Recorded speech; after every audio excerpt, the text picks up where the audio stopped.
In this video, I'm going to show you two examples of how to find the domain of a function, assuming that you might not have a calculator or a picture of the graph. So when we think about functions, a lot of functions have a domain of all real numbers, but there are a few things that we might need to watch out for as well. For example, we talked about two things in class. One, dividing by 0, because that would give us a non-real calculation. And second, taking the square root of a negative number. So when I'm looking and thinking about the domain of functions like these two right here, I'm going to be thinking about, are there any x values that would give me either of these two issues?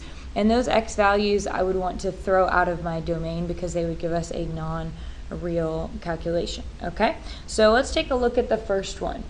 This first one's got a square root. So one thing that I need to be careful about if I look at my two things that I'm going to look for here is the square root of a negative number. I want to make sure that I'm not plugging in any x values that are going to give me a negative number underneath this square root. Any x values for which that happens, I need to throw out of my domain. So let's try to figure out where that happens. Now, the switch from where something changes from negative to positive always happens at 0. So one strategy could be to take whatever is underneath this square root and set it equal to 0. Some of you might be able to already see where this is happening, but think about what x value would make this equal to 0, and you can probably see that that would happen at -2, which means at -2, the value of this underneath is equal to 0, and bigger than -2 and less than -2, one of those is going to be giving us positive numbers, one of us is going to give us negative numbers depending on our equation or our expression right here. So if you want to think about it on a number line, here's -2. We know that at -2 we have the square root of -2 plus 2, or the square root of 0. Okay, let's think about on either side of this.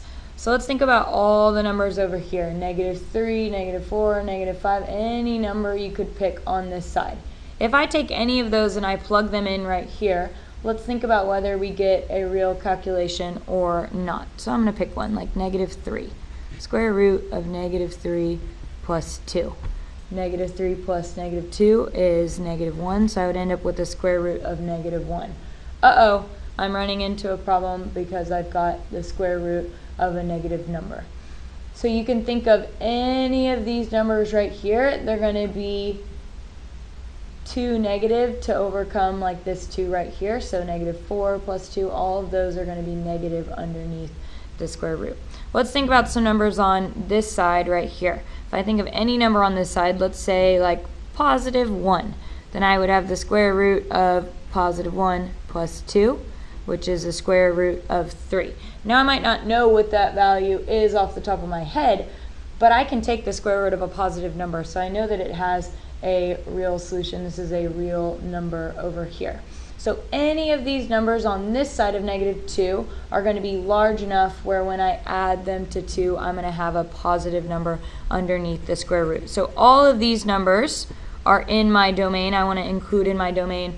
All of these numbers I want to exclude from my domain. Now let's talk right here at -2 about whether we want this to be an open or closed circle, whether we want to include -2.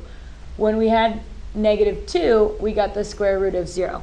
The square root of 0 is just equal to 0. That is a real number. It might not look like a number because it's 0, kind of throws some people off, but 0 is definitely a real number. The only thing we have to be careful about is square root of a negative number. So we do want to include -2. We want -2 and on towards positive infinity. So in inequality notation, you could say we want x greater than or equal to -2.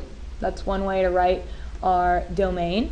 If it asks you to write it in interval notation specifically, then we would say starting at -2 with a bracket, because we want to include it, we want to go all the way to an infinity. Anything bigger than -2 is a part of our domain. So this would be our final answer in interval notation.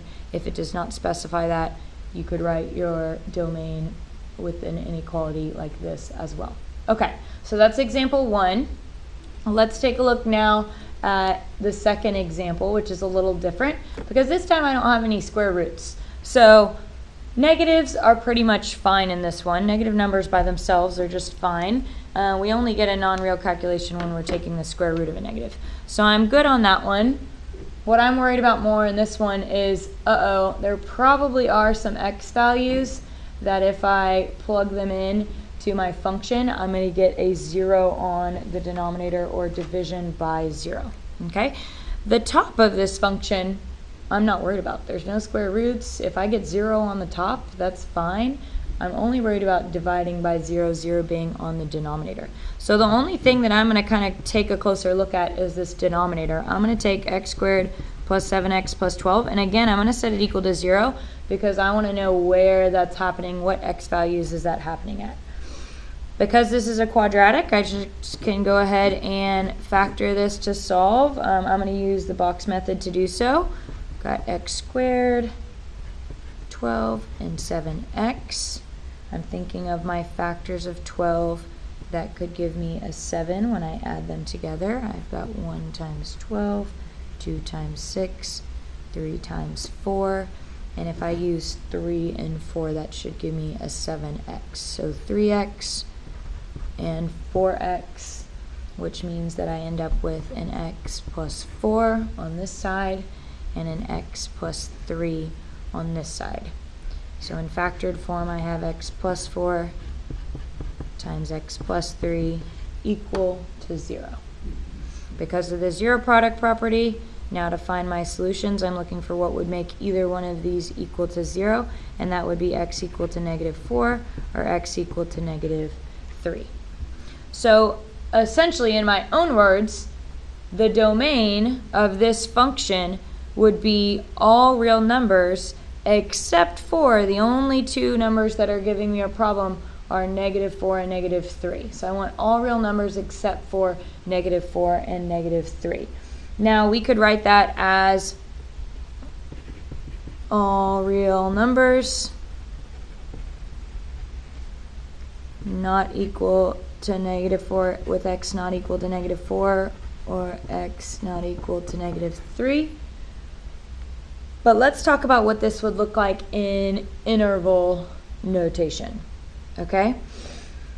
On a number line, that means I want everything, almost everything on my number line except for I'm going to leave out two little gaps on my number line at -4 and -3. I want before -4, I want between -4 and -3, and I want after -3. I just don't want those two numbers themselves.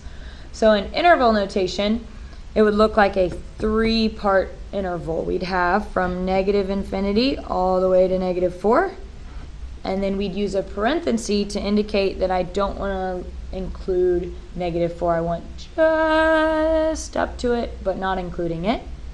Union, I want between -4 and -3, which I would write like this, and again use parentheses to show that I'm not including those numbers, just the ones in between.